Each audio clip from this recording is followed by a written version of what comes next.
Bonsoir à toutes et à tous. Bienvenue pour une nouvelle série de vidéos. Cette fois-ci, ça va être un petit peu spécial parce que ce sera de l'ASMR. Ça va être un mélange entre de l'ASMR et histoire macabre.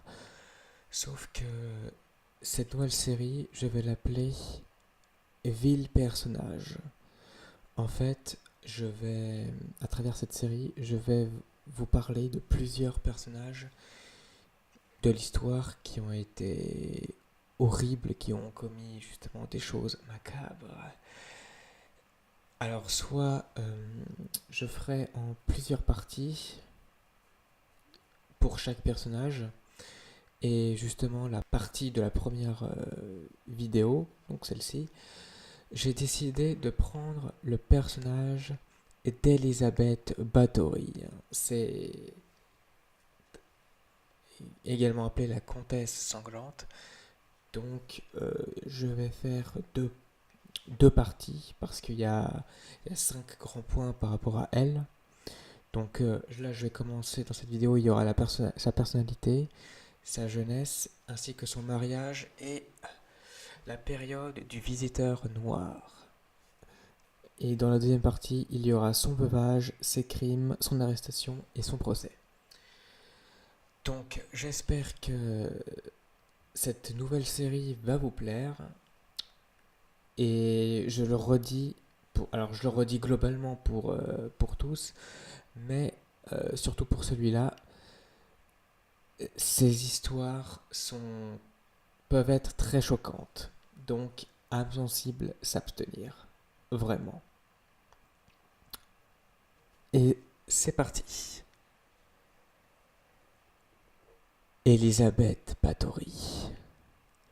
La comtesse Elisabeth Bathory, dite la comtesse sanglante, née en 1560 et décédée en 1614, est une aristocrate hongroise connue pour avoir fait torturer à mort par plaisir sadique 650 jeunes femmes. Elle les aurait mordues et aurait fait verser leur sang dans sa baignoire comme un élixir de jouvence. Cette dernière version ne fut pas soutenue par les actes contemporains de son procès en 1611. Personnalité. Elisabeth Bathory est née en 1560 d'une famille de sang royal comptant dans ses proches parents un cousin germain prince de Transylvanie, Sigismund Bathory, un oncle qui devint roi de Pologne, des gouverneurs de province, de hauts magistrats, des évêques et un cardinal. Cette famille remontait très loin dans le temps et comptait un certain nombre d'aventuriers hongrois descendant probablement des Huns et qui s'étaient imposés par le sang et la violence, comme il était de règle à ces époques troublées. C'est dans cette atmosphère très particulière, encombrée de sortilèges et de traditions ancestrales venues d'ailleurs, que se déroula l'enfance d'Elisabeth Bathory. Et cela explique certainement beaucoup de choses concernant le comportement et le mode de pensée de cette comtesse, qu'il faut bien se résoudre à qualifier de sanglante. Une lourde hérédité. On ne peut faire abstraction de la lourde hérédité d'Élisabeth. Sa lignée ne comportait pas que des petits saints, et un certain nombre de ses ancêtres avaient été des brutes sanguinaires. Un de ses frères était un dépravé pour lequel tout était bon, la plus tendre fillette comme la plus ratatinée des femmes âgées. Une de ses tantes, grande dame de la cour de Hongrie, défrayait la chronique scandaleuse. On disait tribade à l'époque qu'elle était tenue pour responsable d'avoir déshonoré des douzaines de petites filles. Et puis, la propre nourrice d'Élisabeth, Ilona, qui deviendra son âme damnée, personnage trouble et inquiétant, pratiquant la magie noire et les sortilèges les plus pervers, et une influence déterminante sur l'évolution de son esprit. Les descriptions qu'on possède d'Elisabeth Bathory, ainsi qu'un portrait qu'on en a conservé, nous la montrent d'une grande beauté. Les démons étaient déjà en elle, ses yeux larges et noirs les cachaient en leur morne profondeur. Son visage était pâle, de leur antique poison. Sa bouche était sinueuse comme un petit serpent qui passe, son front haut, obstiné, sans défaillance, et le menton appuyé sur la grande fraise plate avait cette courbe molle de l'insanité ou du vice particulier. Elle ressemblait à quelque Valois dessiné par Clouet. Henri III peut-être. Bref, elle dissimulait quelque chose de mélancolique, de secret et de cruel. Une jeunesse dans l'isolement. On ne sait pas grand-chose sur la jeunesse et l'adolescence d'Élisabeth, sinon qu'elle se réfugiait souvent dans une solitude farouche. Dès son jeune âge, elle fut confiée à sa future belle-mère, qui devait en faire une châtelaine soumise et pieuse, selon la plus pure tradition hongroise.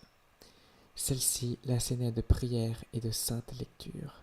Par ailleurs, depuis son plus jeune âge, elle souffrait de maux de tête parfois intolérables, qui la faisaient se rouler par terre. Était-ce de l'épilepsie ? Il semble plutôt qu'Élisabeth était en proie à des crises d'hystérie qu'il était tentant à l'époque d'assimiler à des crises de possession démoniaque. Une mystérieuse maternité. On prête à Élisabeth plusieurs aventures masculines avant son mariage et après son veuvage.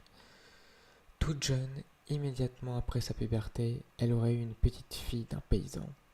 Elle avait 14 ans et elle était déjà fiancée à Ferenc Nadasdy, un comte appartenant à la meilleure noblesse hongroise, redoutable guerrier qui devint illustre et mérita par la suite le titre de héros noir de la Hongrie.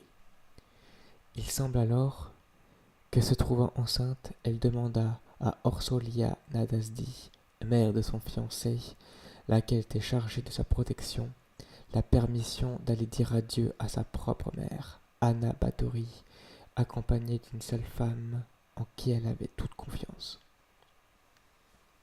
Craignant le scandale et la rupture du mariage de sa fille, Anna Báthory aurait amené secrètement Élisabeth dans un de ses châteaux les plus éloignés, du côté de la Transylvanie, laissant courir le bruit que sa fille, atteinte d'une maladie contagieuse, avait besoin de repos et d'isolement absolu.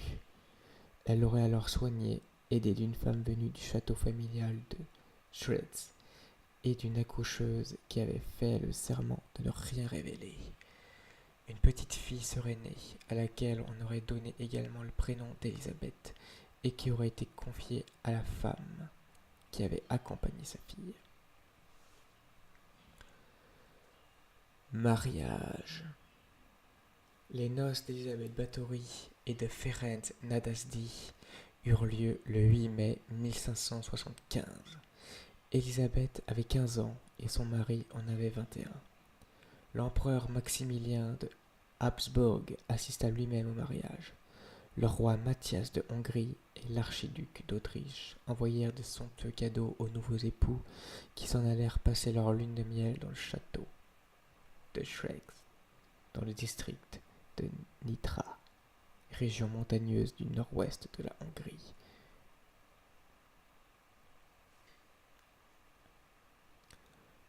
Le séjour de Ferenc Nadasdy fut de courte durée. Ses devoirs de combattant l'appelant à la guerre à travers toute la Hongrie et les pays avoisinants.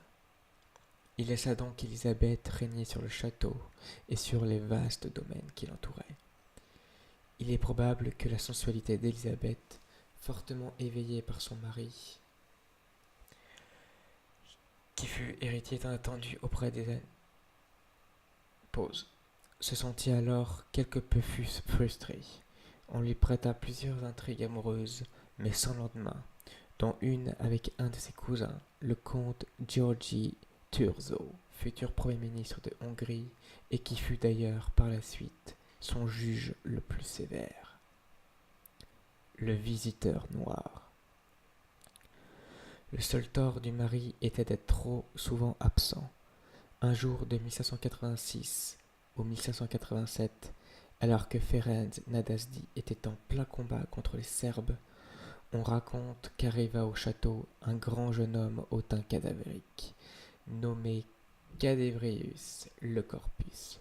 Il était habillé de noir, avait de profonds yeux noirs et de longs cheveux noirs tombant jusqu'aux épaules. Son allure ne laissa pas les servantes de la comtesse perplexes sur l'identité de l'inconnu. D'ailleurs, lorsque celle-ci racontèrent au village que sans doute Élisabeth avait invité un serviteur du diable, les villageois n'allèrent plus se coucher sans avoir soigneusement barricadé leurs portes et leurs fenêtres avec des planches. Cet homme avait sûrement été une sorte de sorcier ou de prêtre qui initia Élisabeth à certaines pratiques magiques, car elle ne faisait pas de mystère de ses fréquentations auprès des mages, des sorcières. Le plus étrange fut que depuis cette fameuse visite, la comtesse changea de comportement. En effet, durant plusieurs semaines, Élisabeth ne sortit pas de chez elle et semblait s'être retirée du monde. À son procès, des paysans témoignèrent que pourtant, durant cette période, ils la virent avec une autre femme, une noble travestie, torturer à mort une malheureuse jeune fille.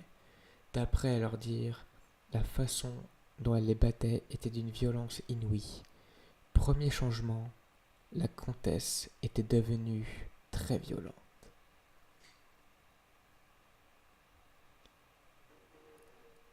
Voilà, j'espère que cette première partie vous aura plu. La deuxième partie arrive très vite.